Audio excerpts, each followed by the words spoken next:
வணக்கம் நேயர்களே.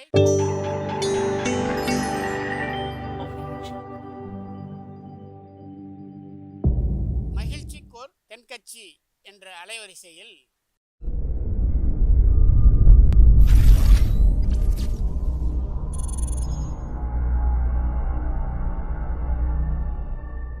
சிரிப்போம், சிந்திப்போம், செயல்படுவோம் என்ற தொடர் நிகழ்ச்சி தினமும் காலை 8 மணிக்கு யூடியூப் அலைவரிசையில் ஒளிபரப்பாகும் என்பதை மகிழ்ச்சியோடு தெரிவித்துக் கொள்கிறோம். ஒரு ஊரில் ஒரு மன்னர் இருந்தார். அந்த ஊரில் அடிக்கடி சேவல் சண்டை நடக்கிறது வழக்கம். அரண்மனையில் ஒரு ஆள் இருந்தான். மன்னருக்காக அவன் ஒரு சேவல் வாங்கிட்டு வந்தான். சண்டை போடுறதுக்காக அந்த சேவலை தயார் பண்ணிகிட்டு இருந்தான். கொஞ்ச நாள் ஆச்சு. மன்னர் அந்த ஆளை கூப்பிட்டார். என்னப்பா, சேவல் தயாராகிட்டுதா அப்படின்னு கேட்டார். இன்னும் அது தயாராகல மன்னா, இன்னும் வளரல, அதுக்கான தகுதி இன்னும் அதுக்கு வரல அப்படின்னா. எதனால் அப்படி சொல்கிறேன்னாரு. கோபம் ரொம்ப கடுமையாக இருக்குது அப்படின்னா. சரி அப்படின்னு விட்டுட்டார். மறுபடியும் கொஞ்ச நாள் ஆச்சு. இப்போ எப்படி நிலைமை, சேவல் தயாரா அப்படின்னார். இன்னும் இல்லை அரசே, மற்ற சேவல் எங்கேயாவது கூவுற சத்தம் கேட்டால் உடனே இது பரபரப்பாயிடுது. பக்கத்தில் ஒரு சேவலின் நிழலை கண்டா கூட இது பரபரப்பாயிடுது அப்படின்னா.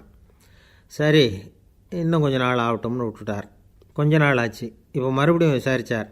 இன்னும் நம்ம சேவலுக்கு அந்த தகுதி வரலமன்னா, போராட்ட உணர்வு அதுக்கு இன்னும் இருந்துக்கிட்டு தான் இருக்குது.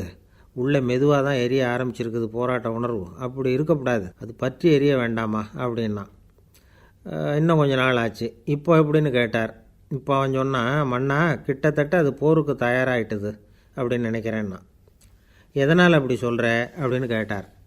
மற்ற சேவலின் குரலை கேட்டால் அது அசைகிறதே இல்லை, ஒரு பொம்மை மாதிரி ஆகிடுது. அதுக்கு உள்ள ஒரு நுட்பமான விழிப்புணர்வு வந்துட்டுது. அதனால் அது அமைதியாக இருக்குது, மௌனமாக இருக்குது. இனிமேல் அதுக்கு இணையான சேவலே கிடையாது. வெற்றி பெற அது போராட வேண்டிய அவசியமே இல்லை. அதை பார்த்த உடனே எதிரி சேவல்கள் பயந்துட்டு ஓடி போடும் அப்படின்னு சொன்னானான். அந்த சேவலை வளர்த்தவர் சி சிங் சு அப்படின்னு பேர். இந்த சுசுகி சொன்ன கதையும் அது. ஞானிகள் என்ன சொல்கிறாங்க தெரியுமா? அந்த சேவலின் ரகசியத்தை நீயும் கற்றுக்கொள், நீ அப்படி ஆயிடு, சண்டை போடாமலே வெற்றிகள் பெறுகிற நுட்பத்தை புரிந்துகொள். இதுதான் ஞானிகள் உபதேசம். ஒரு குருக்கிட்ட ஒருத்தன் போயிருக்கிறான்.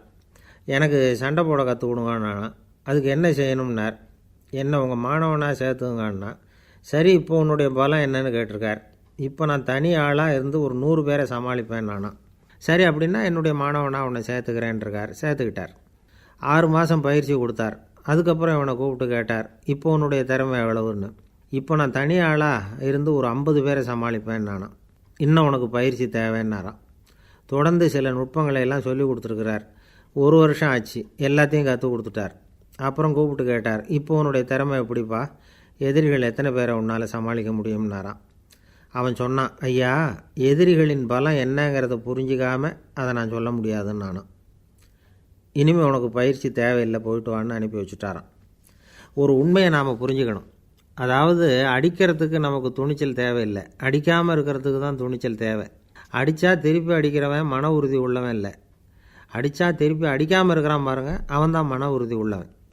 ஒருத்தன் தலை தெறிக்க வேகமாக ஓடிக்கிட்டு இருந்தானா. எங்கடா ஓடுற அப்படின்னா. எதுக்க வந்தவன். ஒரு சண்டையை நிறுத்தத்தான் இப்படி ஓடுறேன் அப்படின்ட்டுருக்கான். யாருக்கும் சண்டை, எனக்கும் இன்னொரு ஆளுக்கும் சண்டை அப்படின்னு அவன். ஐயா தென்கட்சி கோ சுவாமிநாதன் அவர்களின் மகிழ்ச்சிக்கோர் தென்கட்சி தொடர் நிகழ்ச்சியினை கேட்டு பயன்பெறுங்கள். நிகழ்ச்சியினை பிடித்திருந்தால் உங்களுக்கு கமெண்ட் பாக்ஸில் உங்கள் கமெண்ட்டுகளை பதிவு செய்யுங்கள், ஷேர் செய்யுங்கள், லைக் செய்யுங்கள், கண்டிப்பாக சப்ஸ்கிரைப் செய்யுங்கள். நன்றி, வணக்கம்.